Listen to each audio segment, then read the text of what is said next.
सामान्य या आंशिक क्रांतियां, दिव्य नवीकरण का नियम। कार्डेक समझाते हैं कि अपनी स्थापना से ही पृथ्वी प्राकृतिक क्रांतियों की एक श्रृंखला से गुजर रही है। कुछ सामान्य, जो पूरे ग्रह को प्रभावित करती है, और कुछ आंशिक, जो केवल कुछ क्षेत्रों को प्रभावित करती हैं। ये परिवर्तन बिना किसी उद्देश्य के आपदा होने के बजाय दिव्य इच्छा के उपकरण हैं, ग्रह को पुनर्जीवित करने, शुद्ध करने और नवीनीकृत करने के साधन हैं। कुछ भी नष्ट नहीं किया जाता सिवाय इसके कि वह फिर से अधिक पूर्ण रूप में जन्म ले सके। आधुनिक भूविज्ञान इस नवीकरण के नियम की पूर्ण पुष्टि करता है। पृथ्वी की परतों का अध्ययन निरंतर विनाश और पुनर्निर्माण के युगों को प्रकट करता है। महान ज्वालामुखी विस्फोट, टेक्टोनिक प्लेटों की हलचल, हिमनदियों का जमना और क्षुद्र ग्रहों का प्रभाव स्थलाकृति को बदलते हैं, प्रजातियों को समाप्त करते हैं और नई जीवन रूपों के लिए स्थान बनाते हैं। ये चक्र, जिन्हें कार्डेक आध्यात्मिक दृष्टिकोण से देखते थे, आज विज्ञान द्वारा ग्रह के संतुलन के अनिवार्य चरण के रूप में मान्यता प्राप्त है। दृष्टिकोण से ये भौतिक घटनाएं विकासात्मक और शिक्षाप्रद प्रक्रियाओं के अनुरूप हैं। प्रकृति प्रगति के नियम का प्रतिबिंब है। जो अराजकता प्रतीत होती है, वह केवल संक्रमण है।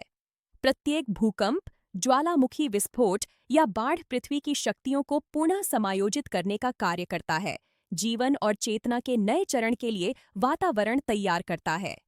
विनाश केवल दिखावा है, सृजन निरंतर चलता रहता है। पेलियंटोलॉजी दिखाती है कि प्रत्येक महान विलोपन के बाद अधिक जटिल और अनुकूलित प्रजातियां उभरीं। डायनासोर के विलुप्त होने के बाद, उदाहरण के लिए, स्तनधारी फले फूले और बाद में मनुष्य का जन्म हुआ। जीवन इसलिए आगे बढ़ता है क्योंकि आत्मा, जो पदार्थ पर कार्य करती है, प्रकृति की संकटों में आवश्यक प्रेरणा पाती है ताकि वह सुधार कर सके। इस प्रकार पृथ्वी एक विशाल कार्यशाला है जहां आत्मा अविराम कार्य करती है, दिव्य नियमों के निर्देशन में। एक्रोनिम आधुनिक खगोल भौतिकी भी इसी सिद्धांत को ब्रह्मांडीय स्तर पर देखती है। सितारे जन्म लेते हैं, चमकते हैं और मर जाते हैं, जिससे नए तंत्र और ग्रहों का निर्माण होता है। ब्रह्मांड एक सतत परिवर्तनशील कला है। जो कार्डेक ने सामान्य क्रांतियों कहा था, वही आज की विज्ञान ऊर्जा के पुनर्चक्रण के रूप में वर्णित करता है। यह दर्शाता है कि दिव्य सृष्टि गतिशील और अनंत है। आध्यात्मिक स्तर पर क्रांतियां केवल भौतिक से सीमित नहीं हैं। यहाँ नैतिक और सामाजिक क्रांतियां भी हैं, जिनमें मानवता कुछ स्वार्थ और अज्ञान की सीमाओं को पार करते हुए संकटों से गुजरती है, जो उसे नई जागरूकता की ओर ले जाते हैं। ये संकट, जो अक्सर दर्दनाक होते हैं, का उद्देश्य भौतिक आपदाओं जैसी ही है, शुद्ध और पुनर्जन्म।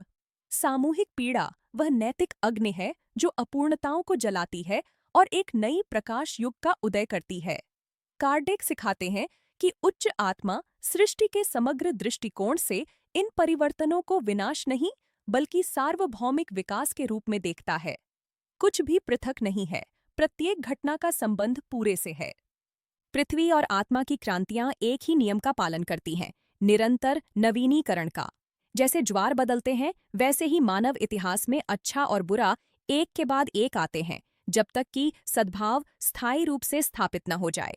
समकालीन ग्रह भौतिकी यह दर्शाती है कि यहाँ तक कि विनाशकारी घटनाएं, जैसे चुंबकीय क्षेत्र का उलटना, सौर विस्फोट या कक्षा परिवर्तन, सौर प्रणाली के स्वाभाविक कार्य का हिस्सा हैं।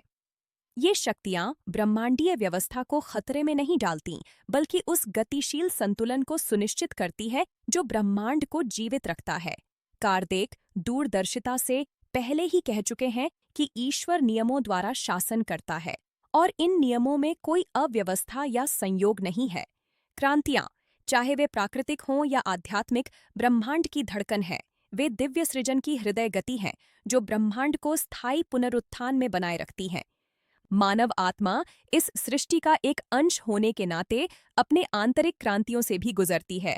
हर पीड़ा और हर पुनर्जन्म का उद्देश्य एक ही है, पूर्णता। पृथ्वी हमारे जैसे संकटों के माध्यम से विकसित होती है, और जैसे जैसे मानवता नैतिक रूप से शुद्ध होती है, भौतिक क्रांतियां कम हिंसक हो जाती हैं, क्योंकि सामूहिक कंपन उच्चतर हो जाती है। आध्यात्मिक संतुलन शारीरिक सद्भावना उत्पन्न करता है। और ग्रह उन हृदयों की शांति को दर्शाता है जो इसका निवास करते हैं। यदि इस प्रतिबिंब ने जीवन के परिवर्तनों के सामने आशा जगाई है तो इसे साझा करें, क्योंकि सामान्य और आंशिक क्रांतियों को समझना यह मानना है कि हर विनाश केवल दिव्य पुनर्निर्माण का पूर्वाभास है।